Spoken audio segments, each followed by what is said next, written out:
$0. That's the exact amount of money Hazel Moore ever invested in the stock market. Zero. Not a penny.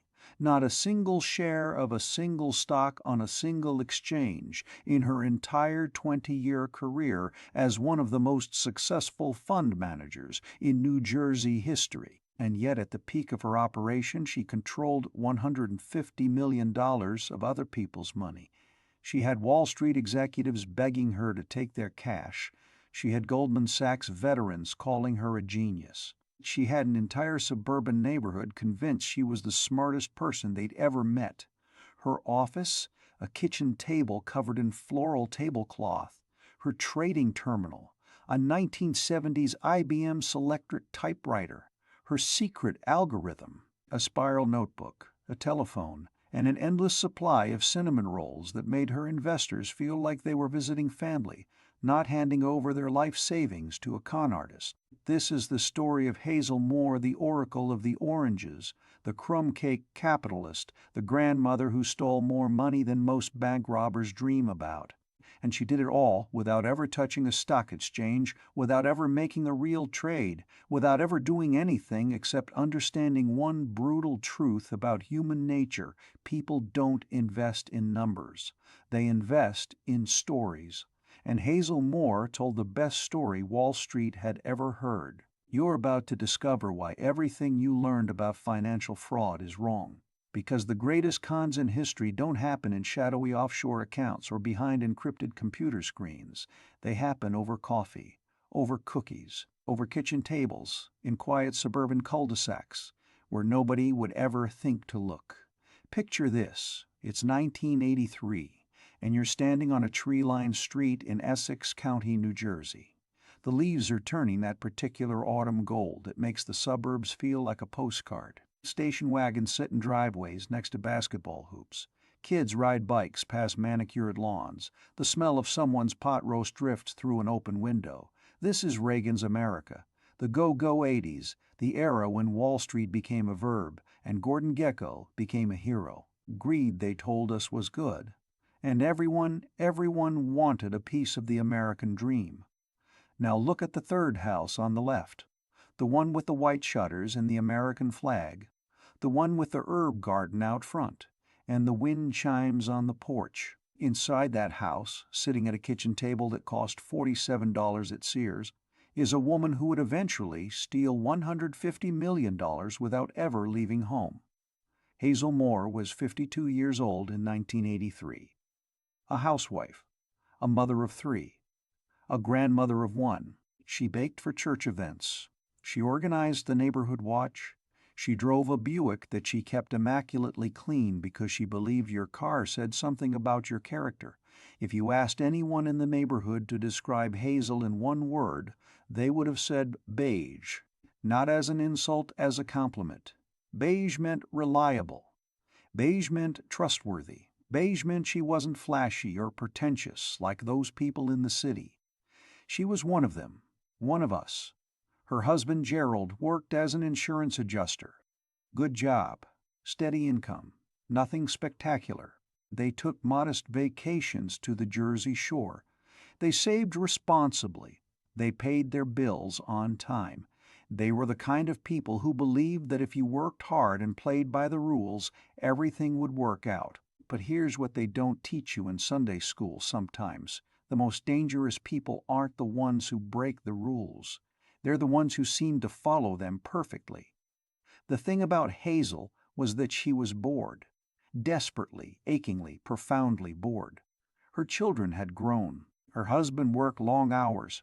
Her days stretched into endless loops of laundry and grocery shopping and conversations about other people's children and other people's promotions and other people's lives that seemed so much more interesting than her own. She was invisible, and she hated it. Now, you might be thinking, lots of people are bored.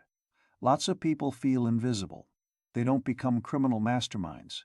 And you'd be right. But Hazel had something else. Something that would prove to be her superpower and her fatal flaw. She was smart. Genuinely, startlingly smart. She had graduated at the top of her high school class in 1949. She had wanted to go to college, but her parents believed women should marry, not study. She had wanted to work on Wall Street, but that world belonged to men in suits who made it very clear that women belonged in the kitchen. So, that's where she stayed, in the kitchen, for 30 years. But she never stopped reading. The Wall Street Journal arrived at her door every morning, and she read it cover to cover. She highlighted articles, she made notes in the margins. She understood the market, really understood it in ways that most of her husband's colleagues never would. And one day, during a neighborhood barbecue in the summer of 1983, something happened that would change everything. Her neighbor Patricia was complaining about her husband's 401k. The market was confusing. Their broker was charging outrageous fees. They felt like suckers, handing their money over to people who talked down to them and made them feel stupid.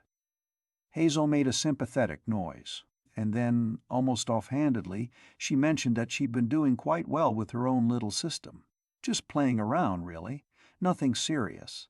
But she'd figured out some patterns in small-cap stocks that seemed to work. Patricia's eyes lit up. Could you teach me? Oh, I couldn't, Hazel said. I'm just a housewife. Please, Patricia said. I'm so tired of feeling stupid about my own money. Hazel hesitated just long enough to seem reluctant. Well, she said finally, I suppose I could manage a little money for you, just as a favor. The next morning, Patricia handed Hazel a check for $5,000, and the Oracle of the Oranges was born. Now, here's where it gets interesting, because what happened next tells you everything you need to know about how fraud actually works.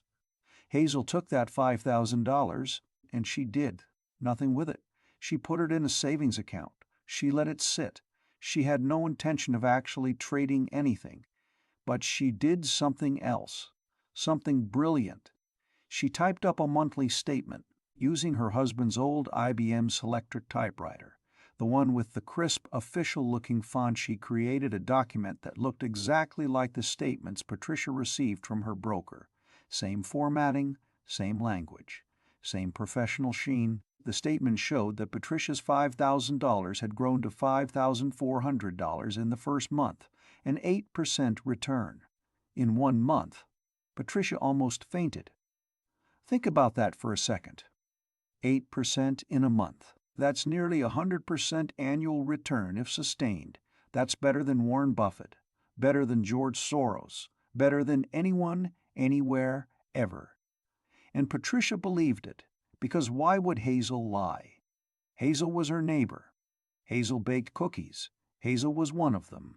Oh, it won't always be this good, Hazel said, looking appropriately modest. I just got lucky on a few trades. You shouldn't expect this every month. But Patricia wasn't listening. She was already on the phone with her sister-in-law, telling her about the genius housewife who had just made her $400 while she slept. This is the psychology of fraud. The victims don't just lose money, they become recruiters, because the only thing better than getting rich is being the person who discovered the secret first. Within a month, Hazel had 3 more investors. Within a year, she had 12. By 1985, she was managing $200,000 of her neighbor's money, and she still hadn't made a single trade. The statements kept coming, every month, like clockwork, typed on that Selectric, mailed in manila envelopes, showing returns that range from 6 to 12% monthly, never too consistent that would look suspicious, but always positive, always bop, always green. And here's the kicker. Nobody ever asked to see actual trade confirmations. Nobody asked for her broker's number. Nobody asked how she was consistently beating the market by margins that should have been mathematically impossible. Why? Because they were making money, or at least they thought they were. Let me paint you a picture of Hazel's operation at its height. It's 1994. Walk through the front door of her split-level home.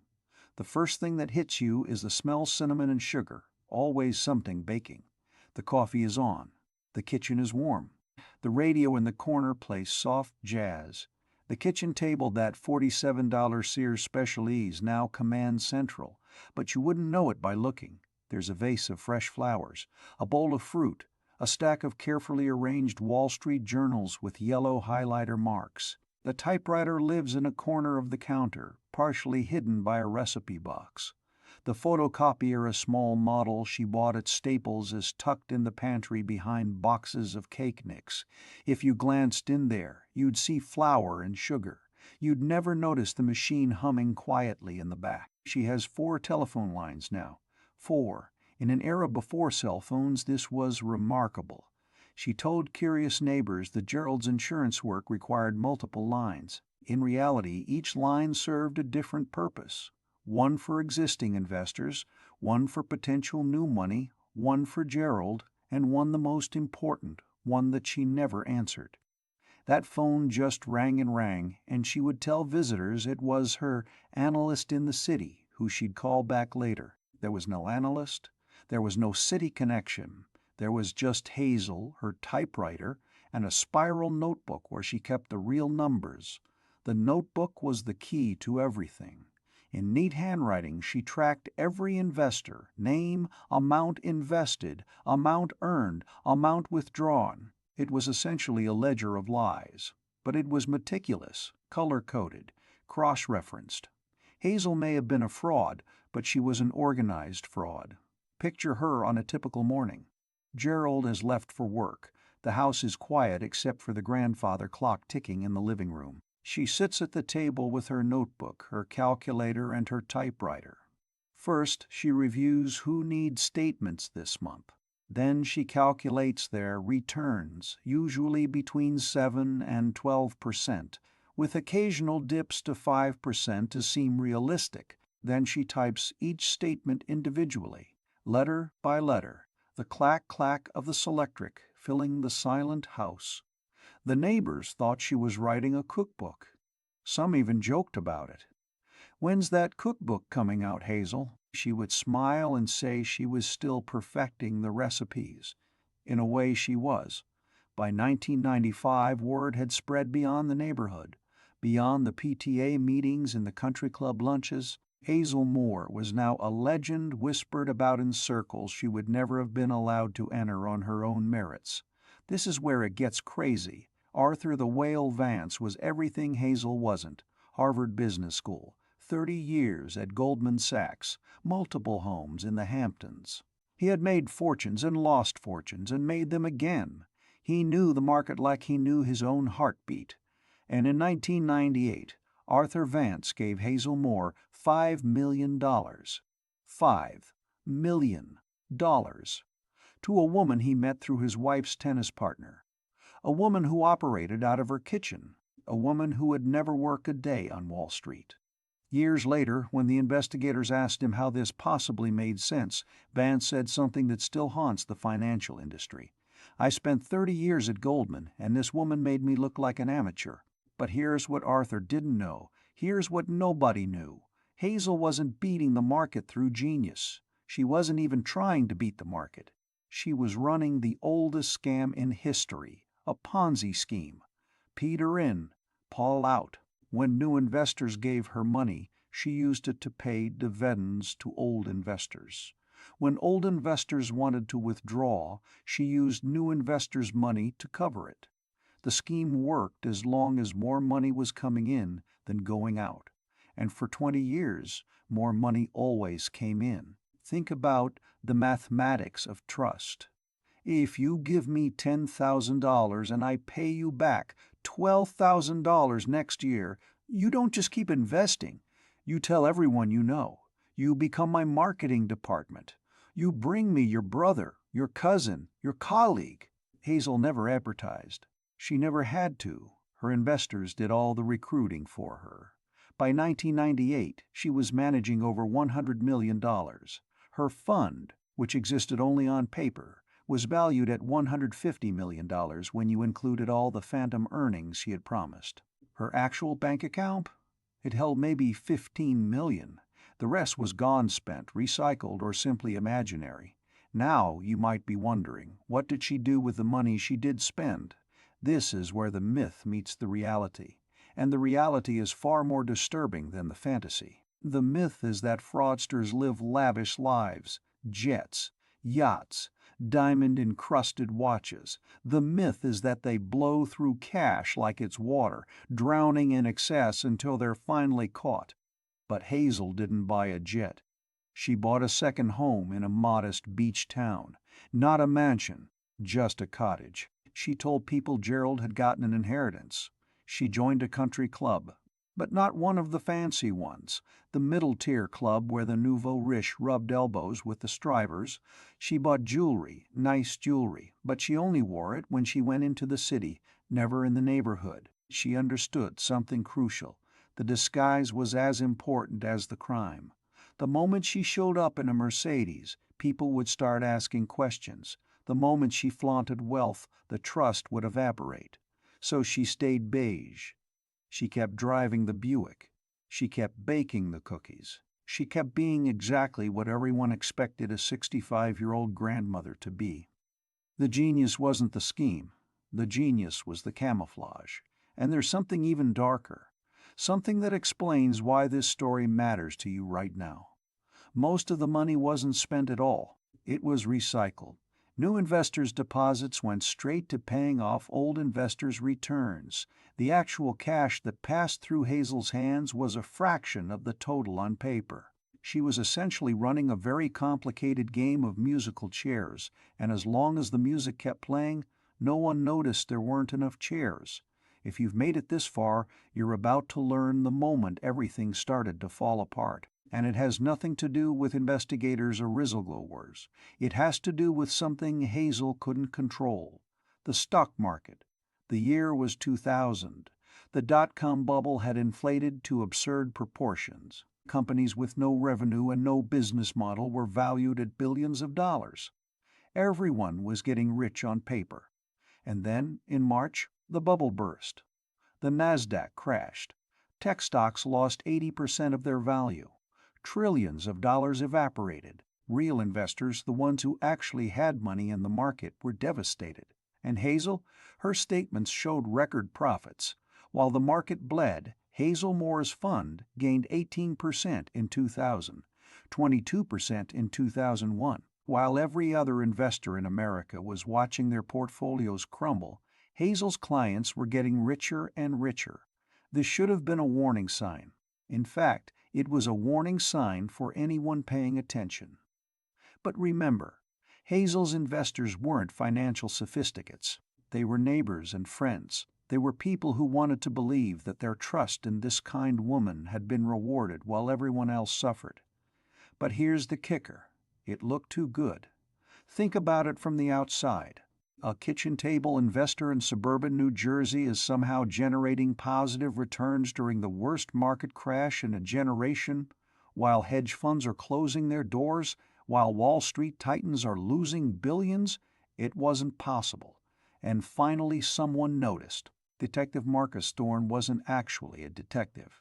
He was a low-level investigator at the SEC. The kind of guy who spent his days reviewing paperwork in a cubicle that smelled like stale coffee and institutional carpet. He wasn't looking for the crime of the century. He was looking for discrepancies in trade confirmations, the boring technical work that nobody else wanted to do. In 2002, a complaint crossed his desk. It was from a man named William Chen, a semi-retired accountant who had invested $50,000 with Hazel through a friend of a friend. Unlike most of her investors, Chen had actually worked in finance, and something was bothering him. His statement said he had purchased shares of a small-cap tech company on March 15, 2000. The statement included a trade confirmation number and a price. Standard stuff. But Chen, out of professional habit, had looked up that stock on March 15, 2000. The price on his statement didn't match the price the stock had traded at that day. Not even close. Hazel's confirmation said he bought at $12.50 a share. The actual trading price that day had never dropped below $18. A small thing. A detail most people would miss. But to a forensic accountant, it was like finding blood at a crime scene. Chen wrote a letter to the SEC, and it landed on Marcus Thorne's desk. Now, you might think the SEC would have immediately swooped in, subpoenas flying. agents knocking on doors, justice swift and decisive. That's not what happened. Thorne's supervisor glanced at the complaint and shrugged. Some housewife in New Jersey? Probably a typo on her statement. We've got bigger fish to fry. This was 2002. Enron had just collapsed.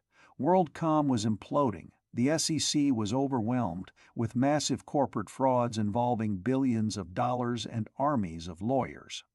A complaint about a grandmother in Essex County wasn't exactly priority one, but something about the case nagged at Thorne. He couldn't let it go.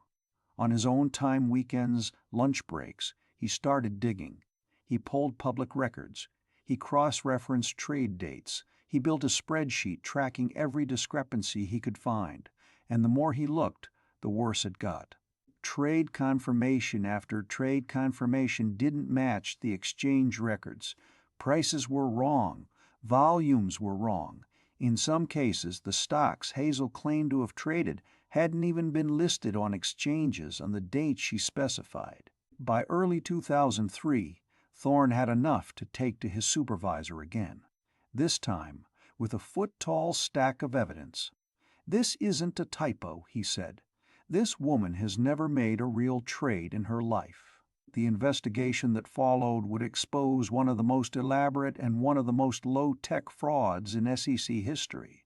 When agents finally obtained a warrant to search Hazel's home, they expected to find sophisticated equipment, computer systems, server rooms, evidence of a complex operation. Instead, they found a kitchen table. They found an IBM Selectric typewriter, the kind that had been obsolete for a decade. They found stacks of Wall Street journals with highlighted passages, props for when investors visited. They found a spiral notebook with color-coded entries tracking every lie she had ever told. And they found a woman in her 70s wearing a cardigan and sensible shoes who offered them coffee and asked if they'd like some cake. "I didn't think anyone would ever check," Hazel reportedly said during her interrogation, "not as a confession, just as a statement of fact. She had operated in plain sight for 20 years, and no one had ever verified a single trade. No one had ever verified a single trade. No one had ever called a broker. No one had ever asked for independent confirmation. Because she was a grandmother. She was a neighbor. She was one of them. Now let me tell you about the victims. Because this is where the story stops being fascinating and starts being devastating. Remember Patricia, the first investor, who handed Hazel $5,000 at that barbecue in 1983.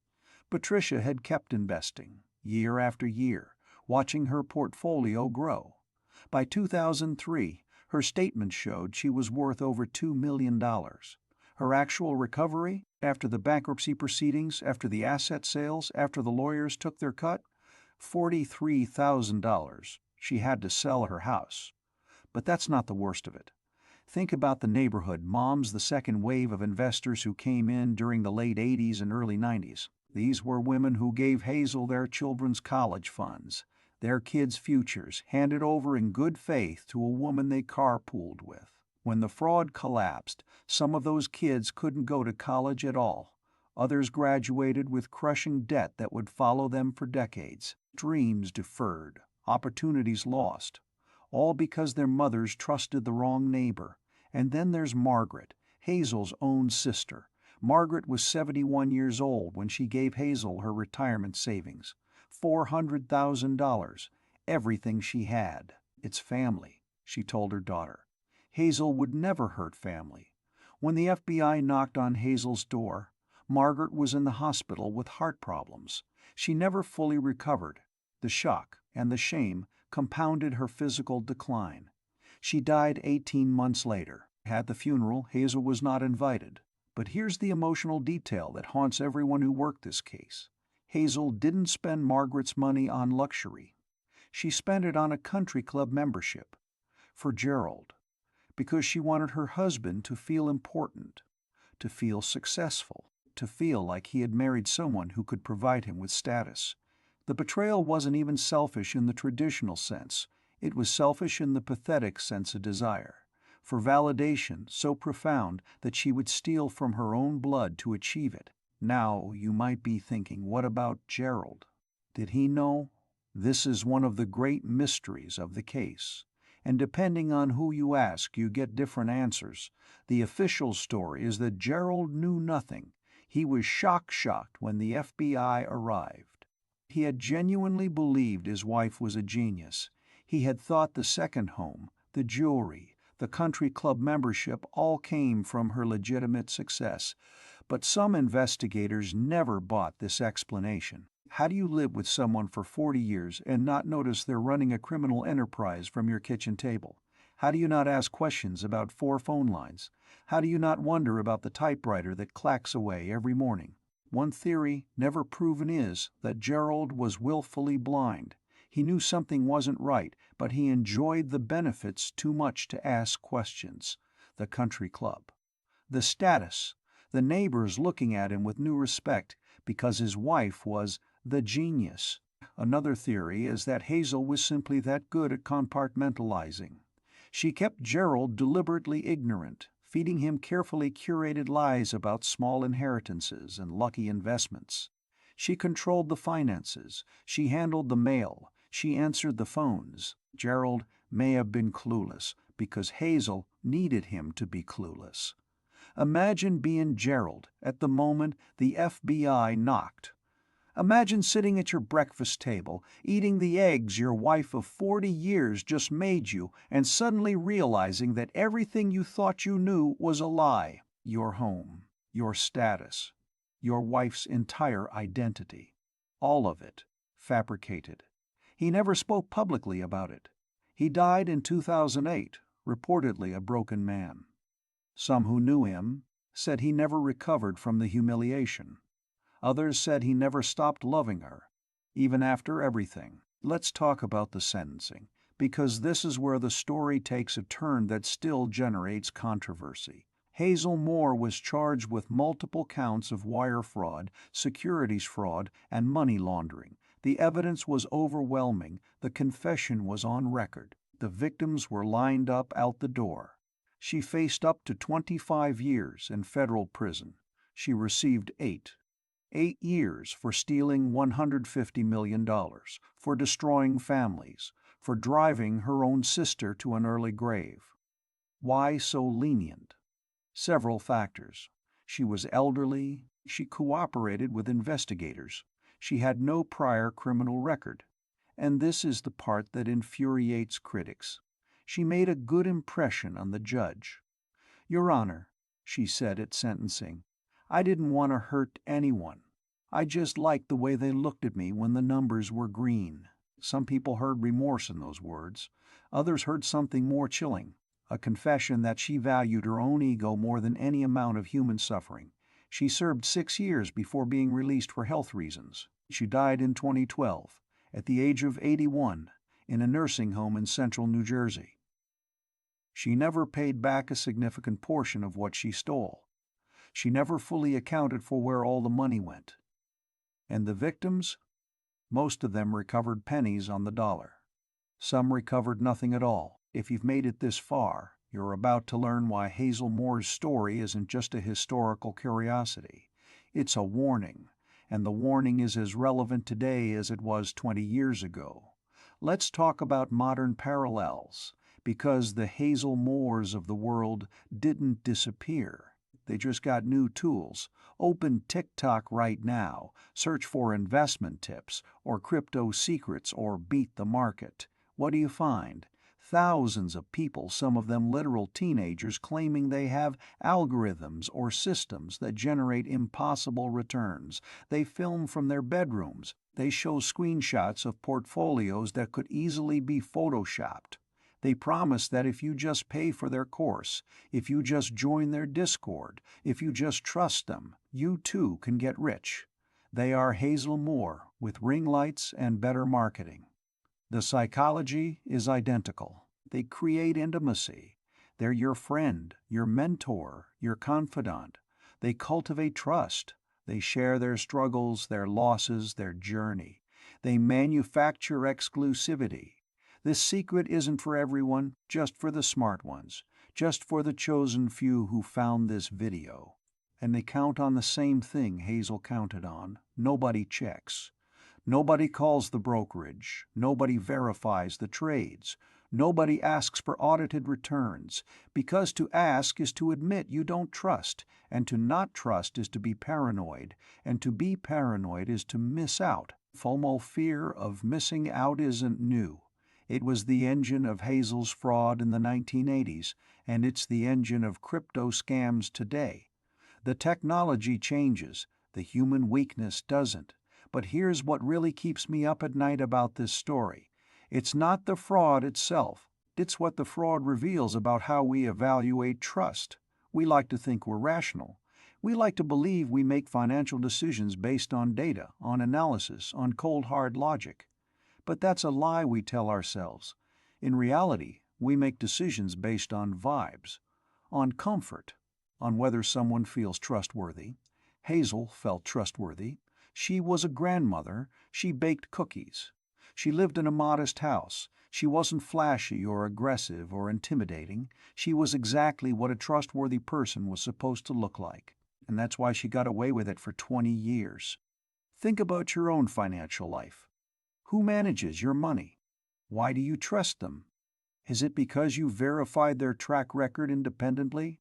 Is it because you've cross-referenced their trade confirmations with exchange data? Or is it because they seem nice, because their office looks professional, because they were recommended by someone you trust? Hazel's victims weren't stupid. They included Wall Street executives. They included accountants. They included people who should have known better, but they fell for the same trap we all fall for. They trusted their gut, and their gut was wrong. There's a conspiracy theory that circulates in certain circles about Hazel Moore. It goes like this. She wasn't acting alone. Somewhere, behind the scenes, there was a real financial professional pulling strings. Someone who knew how to structure the fraud to avoid detection. Someone who stayed in the shadows while Hazel played the public role. Is this true? Almost certainly not. The investigation found no evidence of any collaborator. Hazel's operation was exactly what it appeared to be. One woman, one typewriter, one notebook. But the theory persists because people can't accept the alternative. They can't accept that a grandmother with no formal training outsmarted the entire financial system for 2 decades. They need there to be a mastermind, a genius, someone worthy of the crime. The truth is far more disturbing. There was no genius. There was just Hazel, and she succeeded not because she was brilliant, but because no one was paying attention. This is the real lesson. The system is held together by assumptions. We assume someone is checking. We assume the numbers are real. We assume the safeguards work. But when someone is willing to violate those assumptions quietly, patiently, persistently, they can get away with almost anything. Let me give you some what-if scenarios to chew on. What if William Chen had never sent that letter to the SEC? The complaint that started the investigation was almost thrown away. It was luck, pure luck, that it landed on Marcus Thorne's desk. What if it had landed on someone else's desk, someone who would have dismissed it outright? Hazel might have run her scheme for another decade. She might have died before ever being caught. She might have been remembered as a beloved grandmother who helped her community prosper. What if Patricia had verified that first statement? Just one phone call to a broker. Just one question about the trade. The entire scheme could have collapsed in month 1 before anyone was seriously harmed. What if the SEC had taken the complaint seriously the first time? When Thorne brought his initial findings to his supervisor, he was dismissed. It took months of independent investigation on his own time before anyone would listen. What if he had given up? What if Hazel had been caught during the 1990s, before the scale of the fraud became so devastating? Some victims might have recovered most of their money. Families might have been saved. Lives might have been different. These what-ifs aren't just hypotheticals. They're reminders that history pivots on small decisions. A letter here. A question there. The difference between catastrophe and prevention is often measured in inches. So what changed because of Hazel Moore? The SEC implemented stricter custody rules in the years following her case. Today, investment advisors can't just tell you they bought stock on your behalf. A third-party custodian, a bank, a brokerage must independently verify that the trade occurred. Your money has to be held somewhere verifiable, not in someone's kitchen. This is the legacy of Hazel Moore and Bernie Madoff, and every other Ponzi schemer who proved that trust by itself isn't enough. But, and this is crucial, the rules only help if people follow them. There are still affinity frauds happening right now, in churches, in immigrant communities, in professional networks. Wherever there is trust, there is someone willing to exploit it. The regulations make it harder, but they don't make it impossible. And in the world of crypto and decentralized finance, the old rules don't always apply. There are no SEC custody requirements for your Bitcoin. There's no third-party verification for your NFT investments. The Wild West is back, and the Hazel Moores of 2024 are dressed in hoodies and talking about blockchain. Let me leave you with this. Hazel Moore wasn't a monster. That's what makes her story so terrifying. She was a woman who wanted to matter, who wanted to be seen as smart, who wanted to sit at a table with powerful men and have them look at her with respect instead of dismissal. That desire to be validated, to be respected, to be somebody is universal. It's not evil, it's human. But when that desire overwhelms your ethics, when you start telling small lies that become big lies that become catastrophic lies, the humanity curdles into something else, something that destroys the very people who gave you the validation you craved. Hazel's investors didn't just give her money. They gave her what she really wanted: admiration. They told her she was brilliant. They thanked her for changing their lives. They looked at her the way she had always dreamed of being looked at. And she repaid them by stealing everything they had. That's the tragedy. Not just the money, the betrayal. The realization that the person you trusted most was the person most willing to hurt you. So here's my challenge to you. The next time someone offers you a deal that sounds too good to be true, stop. Don't trust your gut. Don't trust your gut. Don't trust their smile. Don't trust that they're one of you. Ask questions. Demand verification. Be the paranoid person who ruins the party. Because the Hazel Moores of the world are counting on you to be polite. They're counting on you to not want to offend. They're counting on you to believe that asking for proof is somehow insulting. It's not. It's survival. And if this video has taught you anything, let it be this. The most dangerous fraudsters don't look like criminals. They look like grandmothers. They smell like cinnamon rolls. They sound like your favorite aunt. They look exactly like people you would trust. And that's why you should verify anyway. If you found this video valuable, hit that subscribe button. Next week, we're diving into another story of hidden fraud, the tale of the small-town mayor who stole an entire city's budget for 30 years without anyone noticing. Same patterns, same psychology, same lessons that could save your financial life. Drop a comment below. Have you ever invested with someone based purely on trust? What made you believe them? I read every comment, and I want to know if Hazel Moore's story changed how you think about the people who handle your money. Until next time, remember, in finance, the most expensive word in the English language is trust. Make them earn it. This was the story of Hazel Moore, the grandmother, the neighbor, the thief, $150 million, 20 years, 0 trades, the Oracle of the Oranges,